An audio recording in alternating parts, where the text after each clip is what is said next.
جی یہ ہماری بچی ہے جی، تقریباً یہ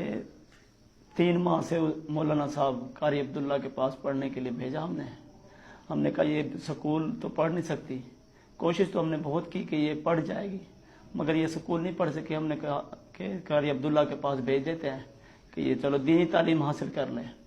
مگر میں بہت غریب آدمی ہوں، کوئی اتنا بڑا کاروبار نہیں ہے، صرف رکشہ چلا کے اپنے بچوں کا پیٹ پالتا ہوں۔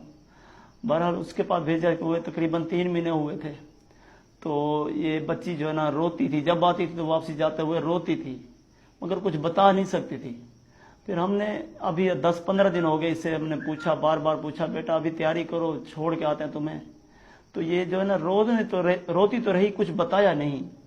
آخر کار اس کی ماں سے میں نے کہا کہ تم پیار محبت سے کسی طریقے سے پوچھو تو صحیح اس سے، کیوں نہیں جا رہی؟ کتنے دن ہو گئے، وہ واپسی جائے گی تو کچھ پڑھ لے گی، چلو قرآن پاک تو پڑھ لے۔ مگر وہ پیار سے اس نے جب پوچھا تو رات کو اس نے بتایا کہ یہ جو ہے نا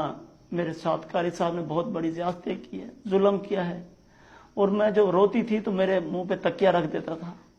اور جو ہے نا میں گھر بتانے کی میرے کہہ بھی نہیں سکتی تھی، اور مجھے کہتا تھا گھر جا کے اگر تو نے بتایا تو میں تجھے قتل کر ڈالوں گا، چھوڑوں گا نہیں، تیرے ماں باپ بھی تیرے کو مار ڈالیں گے،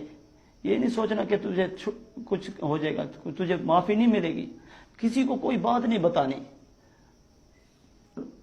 اور آج ہم جو ہے نا پولیس میں کال کی تھی 15 پہ، تو پولیس آئی ہے، پولیس نے بہت تعاون کیا ہمارے ساتھ، اور انہوں نے میڈیکل کرایا ہے، اور میڈیکل کرا کے پھر انہوں نے مولوی صاحب کو پکڑا ہے، جو مولوی صاحب عبداللہ ہے اس کو بند کیا ہوا ہے۔ تو ہمیں اور بھی آگے انصاف چاہیے بس۔